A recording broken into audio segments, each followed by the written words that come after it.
digunakan. Fahmi, kamu udah baca belum, Fahmi? Oh, karena kemarin udah semua ya. Ya udah, sekarang mulai dari Fahmi. Yuk, silakan Fahmi.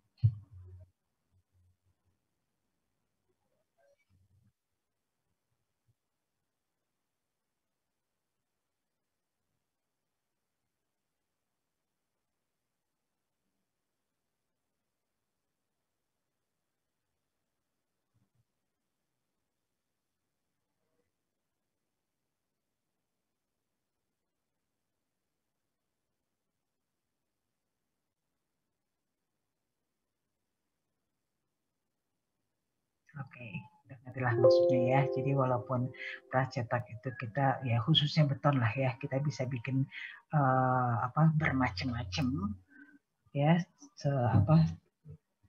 tergantung desainer mau seperti apa. Demikian karena pracetak itu pada umumnya dilakukan secara fabrikasi, mereka membuatnya secara modular. Artinya biasanya bentuknya yang umum itu aja gitu lah maksudnya itu ya.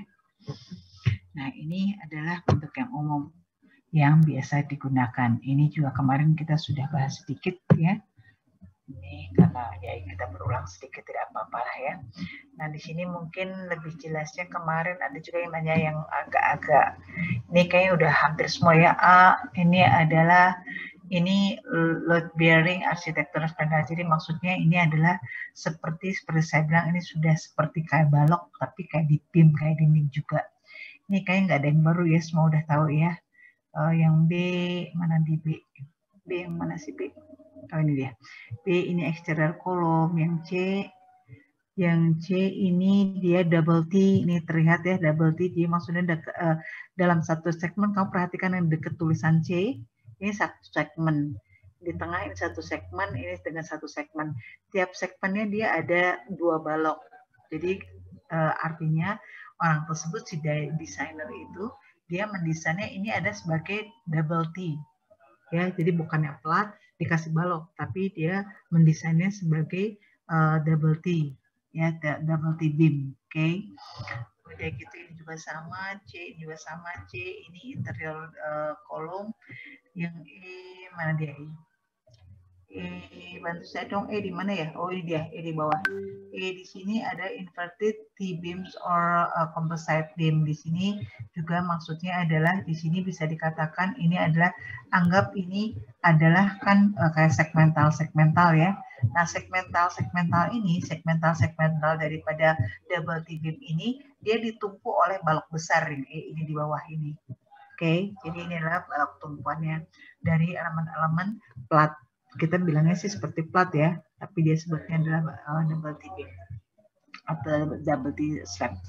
Udah gitu yang E tadi sudah, F shear wall mana? Oh ini bedanya, kalau tadi spreadel itu dada rendah, kalau ini dia tinggi besar ya. Kalau ini biasanya yang spreadel ini dipakai biasanya dia kayak di balkon gitu lah. Kalau kamu lihat ke balkon ya keluar, udah gitu suka ada seperti pagernya, nah, itu namanya spreadel ya.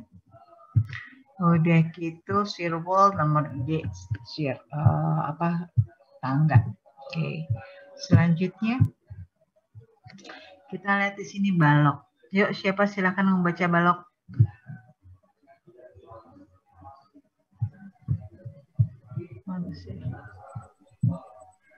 Yuk Aulia.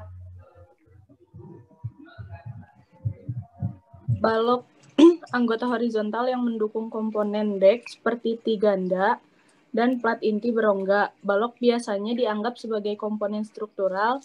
3 jenis mencakup sebagian besar penggunaan balok persegi panjang, balok T terbalik, dan balok L.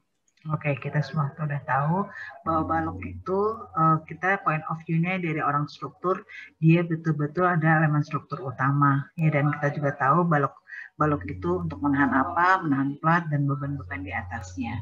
Seperti itu ya. Lalu, yuk Mila.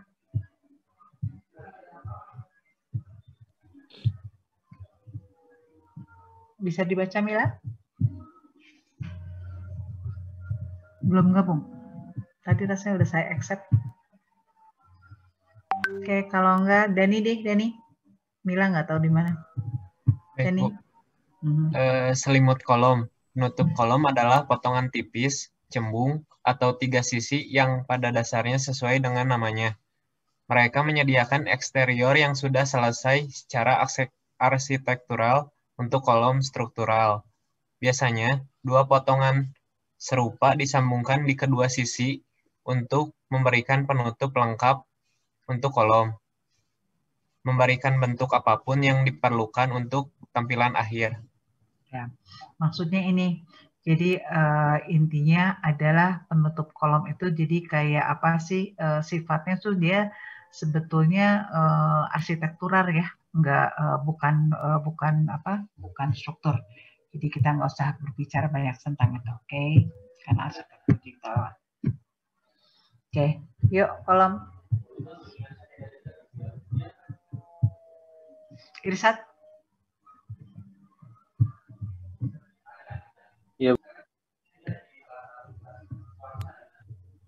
Kolom biasanya mendukung anggota penyangga silang seperti balok, tiang, atau panel. Secara tradisional berbentuk persegi atau persegi panjang. Mereka biasanya dibentuk sebagai komponen bertingkat mulai dari satu lantai sampai 6 atau lebih tingkat. Oke, kayaknya ini nggak ada masalah. Kita bisa langsung lanjutkan. Fitra. Double TIS. Komponen ini digunakan terutama sebagai komponen dek, lantai, dan atap yang berkontribusi besar pada kemampuan beton pracetak untuk membuat bentang panjang dan denah interior terbuka. Mereka dapat digunakan untuk semua jenis bangunan, tetapi paling sering digunakan dalam struktur parkir, gedung perkantoran, dan fasilitas industri. Tiganda dapat dibuat sebelumnya di pabrik untuk membuat ketebalan flensa 4 inci.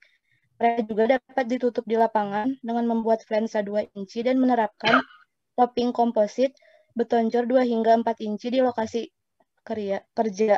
Atap biasanya memiliki flensa 2 inci dan menerima bahan atap secara langsung.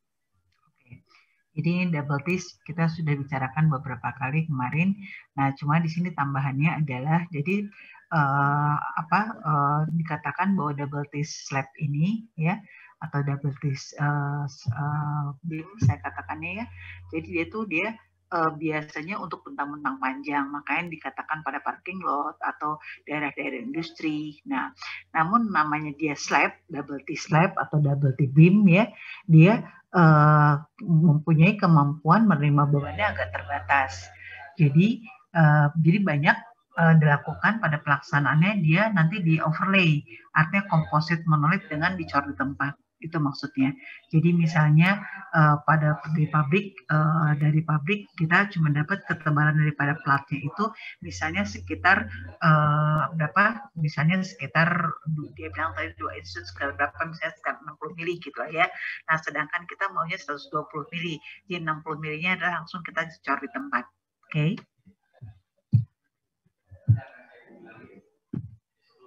Oke.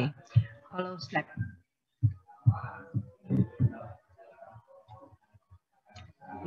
Aulia tadi udah? Aulia udah belum? Udah, Bu. Oh, udah. Udah, Bu. Sebentar. Oke. Yuk. Muhammad Rizal apa Rizky sih kamu teh?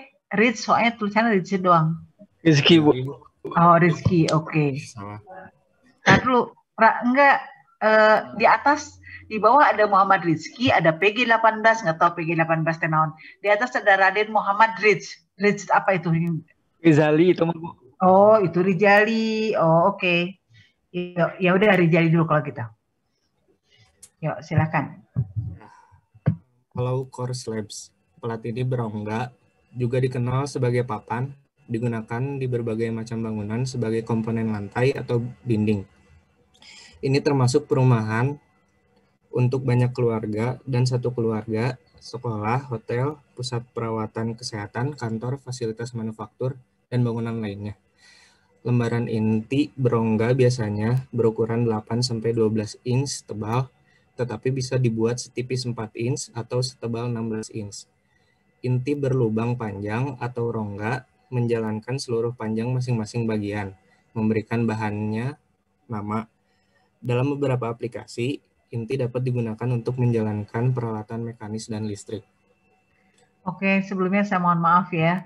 Jadi ini semua slide ini belum saya baca. Jadi yang kamu lihat di sini kan banyak keanehan-keanehannya ya. Kayaknya mungkin ini Google Translate ya, langsung jeblok.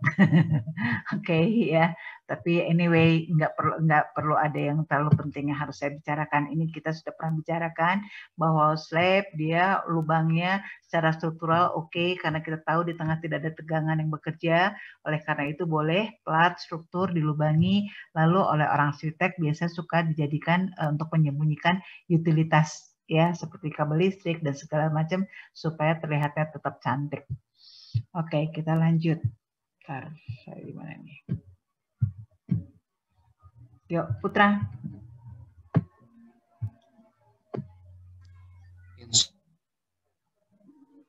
Wall panels. Panel dinding sandwich berinsulasi biasanya mencakup insulasi berkinerja tinggi 2 inci atau lebih antara 2 dimensi beton. Memberikan efisiensi energi yang tinggi dan dinding beton interior yang dapat diselesaikan. Menghindari perlunya perawatan akhir pada strip furring. Massa termal tinggi dari beton pracetak juga meminimalkan konsumsi energi secara alami. Secara historis disukai di pusat industri dan gudang. Rangkaian lapisan penutup dan manfaat panel dinding sandwich memperluas aplikasi komponen ke sekolah, retail, perumahan, kantor, dan saya harus minta maaf berkali-kali nih. Ini terjemahannya aneh. Oke, tapi dia nggak tahu, ini juga kita sudah bahas tentang insulated sandwich. Di sini dikatakan insulated sandwich karena bagian pangah daripada dua lapisan beton itu adalah merupakan bahan insulated atau untuk thermal ya, yang seperti saya katakan biasanya dia seperti busa, bukan busa, apa sih? Bukan busa namanya, apa sih namanya? Oh bukan busa. Yang lembut tuh apa ya? Kok saya jadi lupa namanya. Nah, bisa styrofoam, tapi ada satu lagi bukan styrofoam, yang lembut-lembut kayak, aduh saya lupa, nanti deh kalau saya ingat namanya saya katakan. Tapi bisa styrofoam, tapi ada yang lain. Oke, ini apa ini? Ini light walls. Oke, light walls ini kayaknya kita nggak usah bicara. Ini tentang arsitek lah ya. Yang arsitek kita lewat aja. Ini apa? Unit modular. Yuk, unit modular. Sekarang tadi Rijali, sekarang Rezeki. Unit modular. Unit modular beton pracetak lengkap secara tradisional telah digunakan untuk konstruksi penjara. Tetapi penggunaannya meluas hingga mencakup ruang sekolah dan aplikasi lain di mana sejumlah besar kamar berukuran sama dan berperabot lengkap diperlukan untuk memenuhi tenggat waktu yang ketat. Modul-modul ini dapat dirancang untuk struktur dari 1 hingga 12 tingkat. Oke, itu maksudnya adalah seperti kita berulang-ulang dikatakan modular itu adalah biasanya ide utama dilakukan beton pracetak ya. Dan kita tahu saat ini apalagi di Indonesia kita gunakan biasanya untuk apa? Rumah susun ya. Rumah susun di Sari Jadi itu ya kelihatan banget ya, nggak dicat, nggak diapa-apain, kelihatan banget lah ya. Itu di rumah susun. Kalau misalnya di apartemen sama hotel mereka pakai, tapi mereka pakai finishing. Ya kalau rumah susun yang kita lihat dia nggak benar-benar seperti itu. Ya, udah gitu belakangan ini setelah terjadian gempa segala macam, pemerintah membuat rumah-rumah modular untuk tahan gempa, tapi dia nggak bertingkat ya, rumah-rumah kecil ya. Mungkin kalian juga mengikuti ya kabarnya bahwa pemerintah memberikan subsidi kepada orang-orang yang kena musibah. Oke, selanjutnya. Sifaul Haq tadi udah belum? Belum, Bu. Belum. Oke. Oh, ini unit modularnya masih ada. Oke. Oke, yuk silakan. Bu, ya.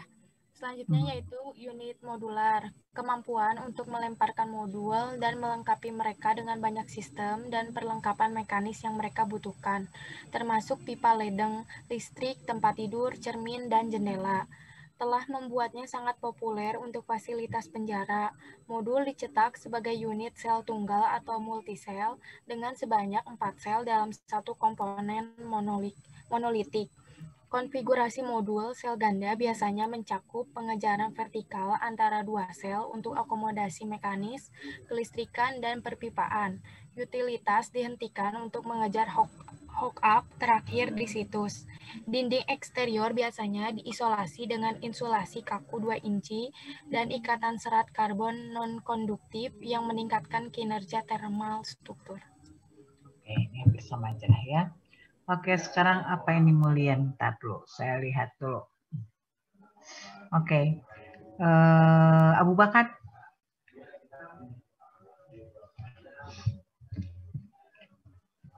Selanjutnya itu Mulian. Sesuai dengan namanya, tiang pancang adalah bagian pendukung di dalam ruang hampa yang lebih besar. Itu biasanya menghasilkan tampilan dekoratif dan geometris. Potongan-potongan ini bisa dibuat di sudut kanan, seperti pada jendela light terbagi, atau dapat dilemparkan pada sudut, menghasilkan efek kisi-kisi dekoratif. Potongan yang lebih tipis ini dimasukkan ke dalam keseluruhan panel, mengurangi jumlah bagian. Bahan yang berbeda digunakan untuk sekat atau pekerjaan grille. Oke, ini maksudnya adalah nama lain tiang pancang lah ya, seperti itu. Oke, ini pals terutama untuk tiang pancangnya. Oke, Trina.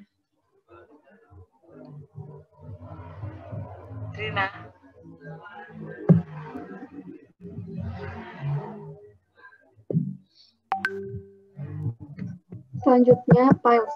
Tiang digunakan untuk menopang struktur di kondisi tanah yang buruk, terutama di lingkungan laut, karena kemampuan beradaptasi dan ketahanannya yang sangat baik terhadap korosi. Ukuran tiang yang lebih kecil, 10 hingga 14 inch, biasanya digunakan untuk proyek bangunan seperti pusat konveksi, hotel, dan fasilitas. Oke, di sini dikatakan tiang pancang daripada beton plat cetak ini banyak digunakan karena dia tahan terhadap korosi.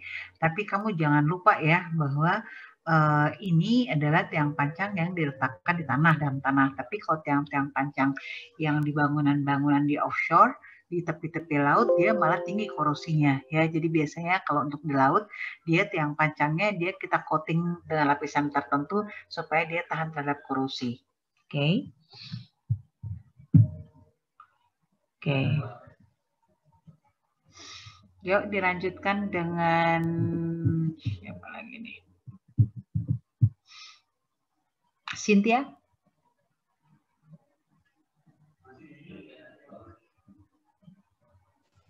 Ibu sebelumnya mohon maaf kalau nanti suaranya putus-putus ya Bu ya.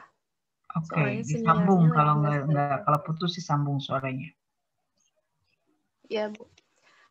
Selanjutnya itu adalah piles. Kebanyakan tumpukan berbentuk persegi, segi 8 atau bulat silinder dengan penampang melintang. Tumpukan persegi adalah yang paling sederhana untuk diproduksi dan tersedia di seluruh Amerika Serikat. Tumpukan segi 8 mendapatkan popularitas dan perubahan kode yang membuat keuletan lebih menjadi persyaratan yang mengatur untuk desain seismik. Tumpukan silinder paling sering digunakan dengan jembatan di mana anggota pondasinya memerlukan kapasitas aksial, tekuk, atau tekuk sangat besar. Tumpukan beton pracetak dapat disambung untuk membuat tiang pancang yang lebih panjang. Tumpukan yang disambung digunakan terutama di mana tiang yang lebih panjang diperlukan, tetapi kebutuhan transportasi membuat tiang yang lebih panjang lebih sulit atau mahal untuk tangani, karena kebutuhan damping dan kebutuhan akan rig khusus. Di beberapa area yang panjang tinggi 115 kaki, 12 inci dapat diangkut tanpa kesulitan. Oke, jadi di sini dikatakan bahwa tiang pancang itu pada umumnya dibuat bentuknya ada yang persegi, ada persegi 8, ada yang bundar. Nah, untuk bangunan-bangunan sederhana, biasanya orang lebih, kalau di Indonesia banyak yang segitiga ya.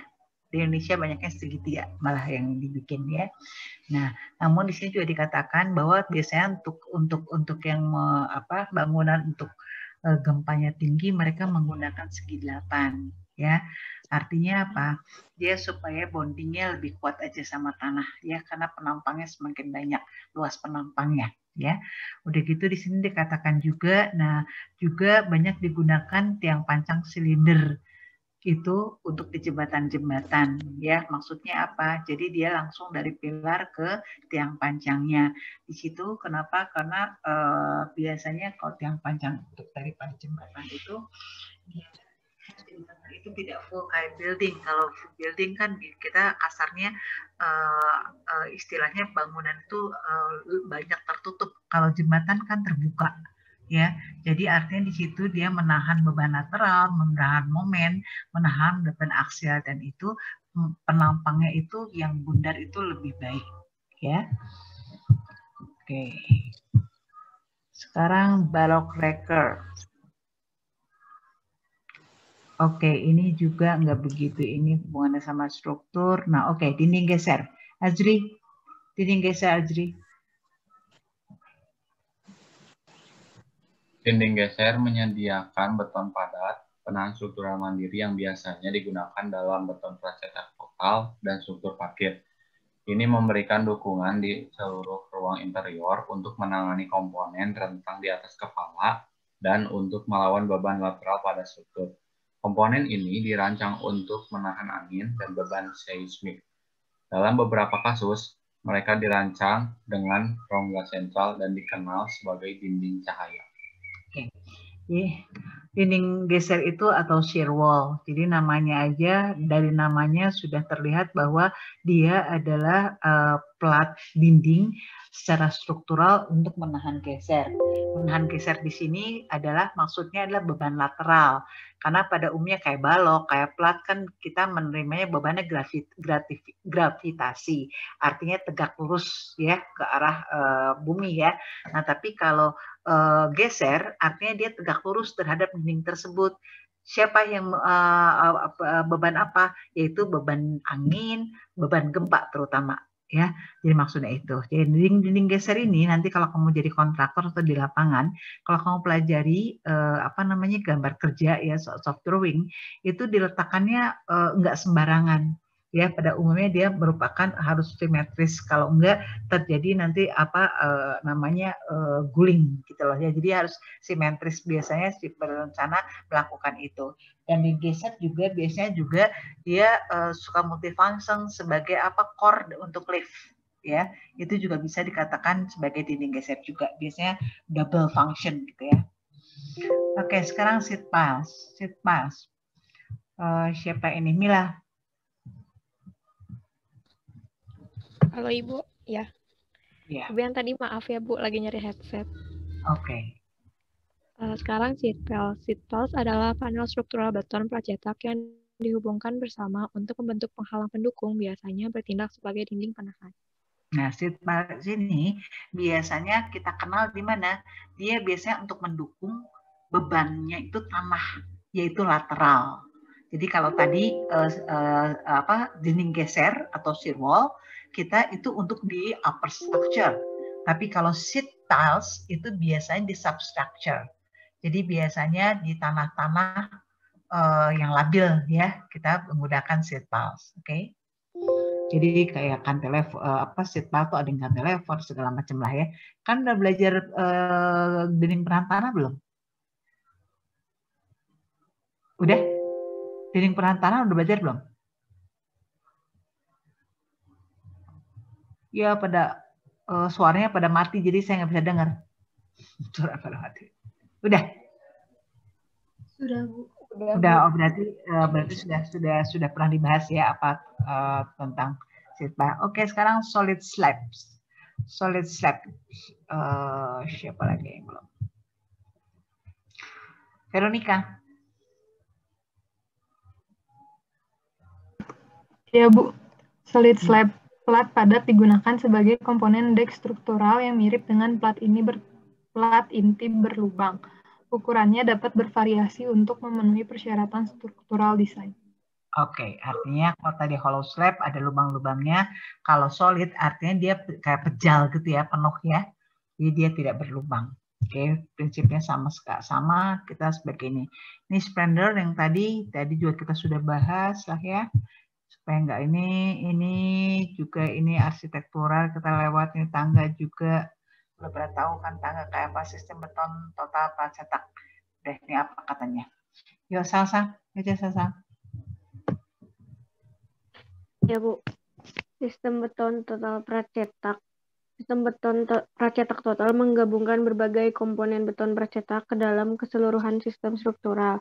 Biasanya ini termasuk beton pracetak kolom, balok, dan panel dinding untuk membuat kerangka struktural.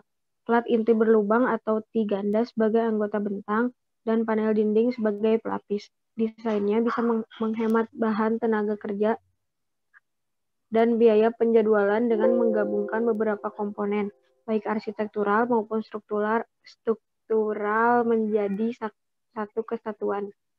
Oke, jadi ini nggak ada masalah ya. Jadi ini emang intinya sistem beton pracetak ke setiap elemen-elemennya disambungkan, intinya ke situ ya. Oke, ini panel dinding. Tadi kita sudah bicarakan, cuma di sini dikatakan intinya dia menyebutkan bahwa panel dinding itu ada yang struktural, ada yang non struktural. Kalau yang non struktural biasanya hanya sebagai interior penyekat saja. Oke, itu maksudnya. Tuh, ini apa lagi? Oke, ini masalah-masalah dalam construction. Yuk, Bintang. Masalah konstruksi. Yang pertama itu owner dan arsitek menghadapi berbagai masalah saat merancang dan bangun proyek mereka.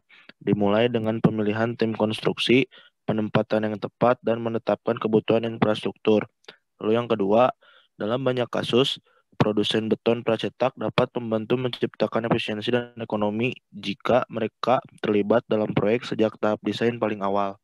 Maksudnya begini, kan kita tahu kalau beton pracetak itu kan secara dibuat di pabrik, ya kan? Nah, namun biasanya arsitek kan sebagian arsitek merasa kalau kecanggihan dia itu kalau to be different sama yang lain, sedangkan pracetak biasanya modular gitu lah. Nah, di sini dikatakan kalaulah dari awal desain ya masih dalam desain si produsen pracetak ini sudah ikut terlibatkan, dia bisa membantu membuat sesuatu yang di luar modular tersebut. Maksudnya ke situ ya. Jadi artinya dia juga bisa menyelesaikan masalah owner dan arsitek.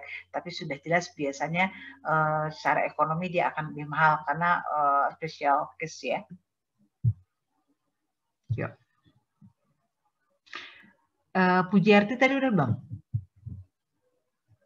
Belum, Bu. Oke, yuk silakan.